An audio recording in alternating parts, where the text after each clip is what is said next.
One liners आपके लिए बहुत इंपॉर्टेंट रहते हैं। जो भी कवर किया आपने आज तक वो सब कुछ रिवाइज हो जाता है। 41 लाइनर्स हम कवर कर चुके हैं।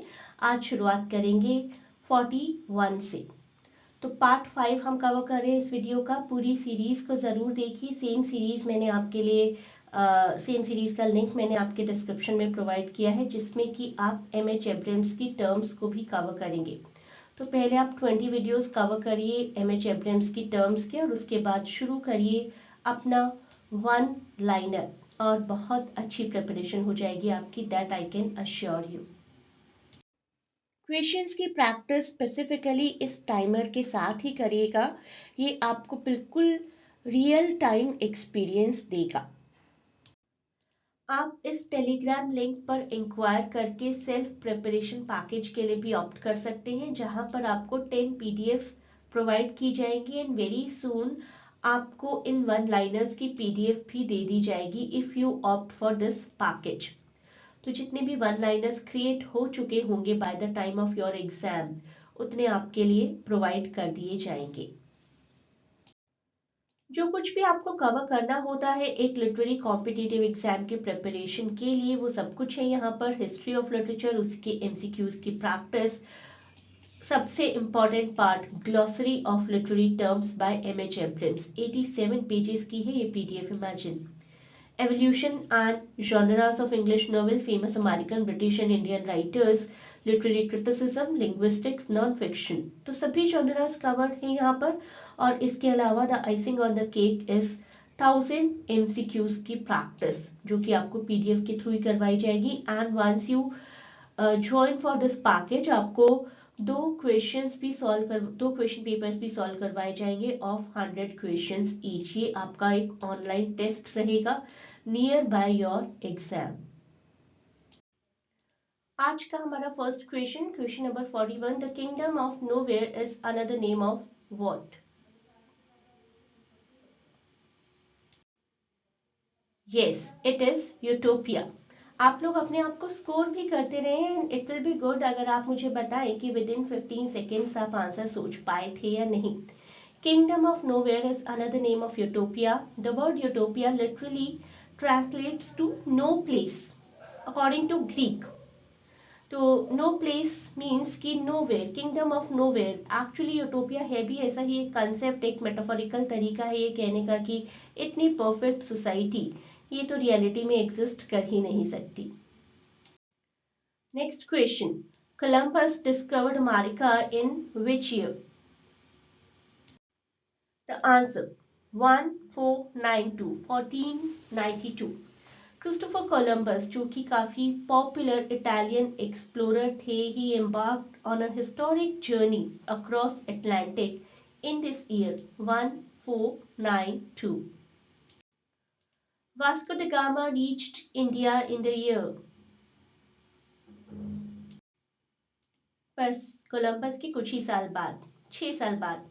After decades of sailors trying to reach the Indies with thousands of lives and dozens of vessels lost in shipwrecks and attacks, Da Gama could complete this journey on 20th May 1498.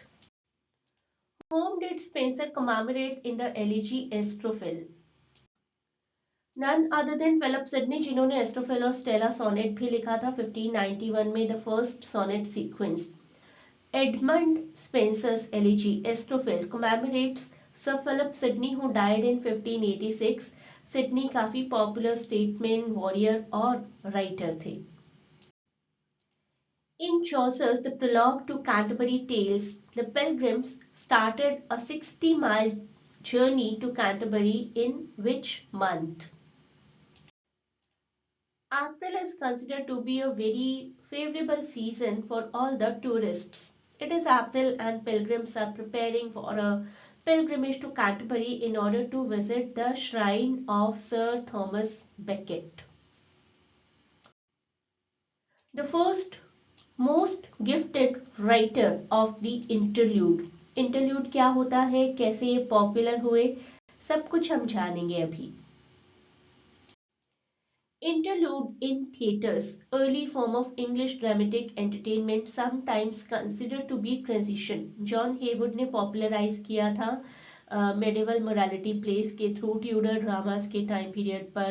There used to be professional minstrels और some players जो कि kind of दो entertainment के interval के बीच में एक short presentation के लिए आते थे. द टर्म इंटरवल कहीं ना कहीं यहीं से आया है. It was a very popular genre.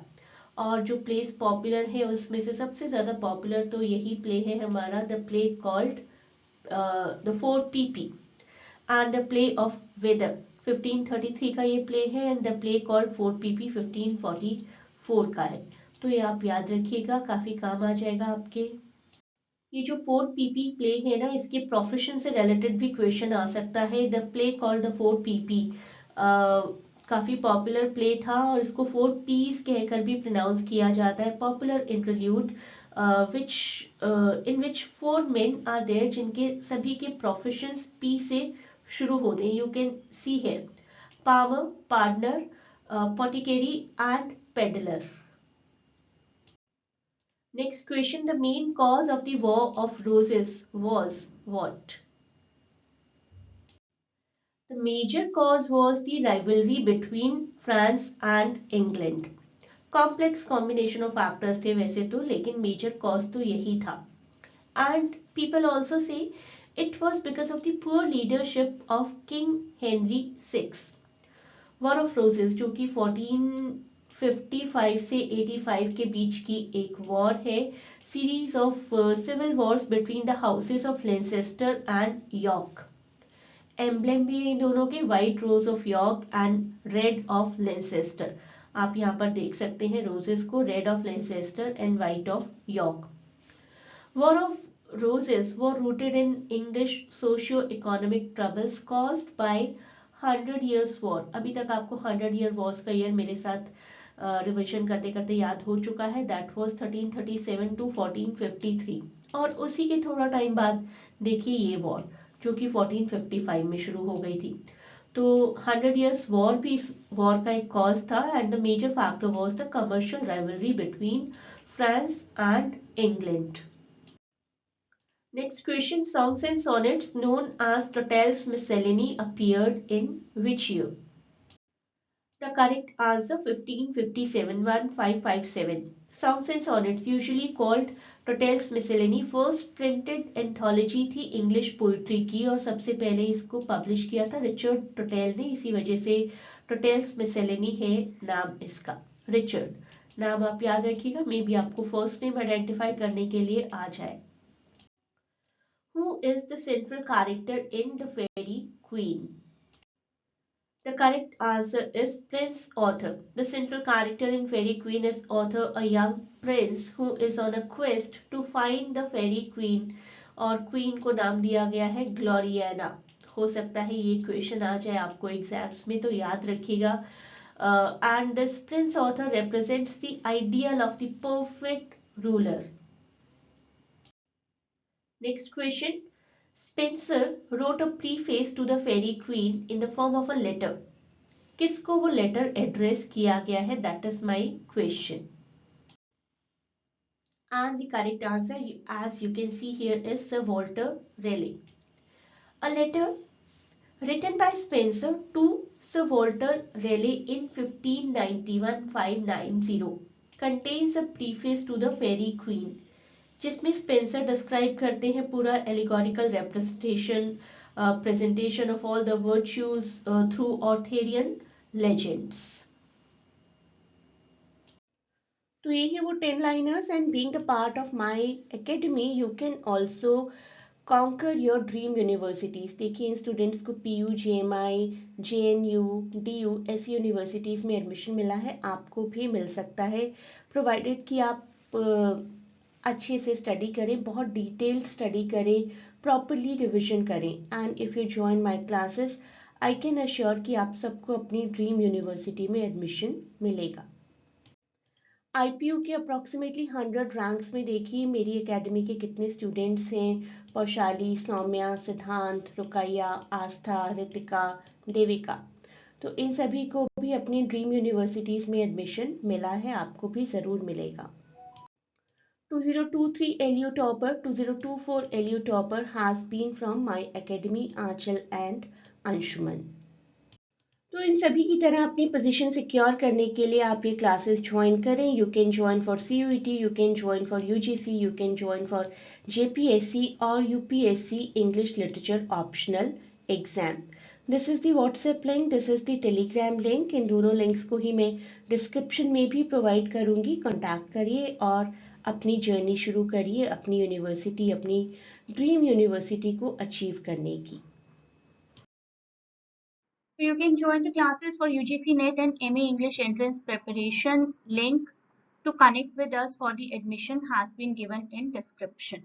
इस लिंक को क्लिक करिए, हमसे कनेक्ट करिए, क्वेरी करिए, एडमिशन डिटेल्स आपको प्रोवाइड कर दी जाएंगी and accordingly you can get admission for 2025 MA English entrance exams. A great good luck for your preparation. A great good luck for your exams and for filling up this form first, and please do not forget to share and subscribe the channel जिससे कि आपको important updates time to time मिलती रहें।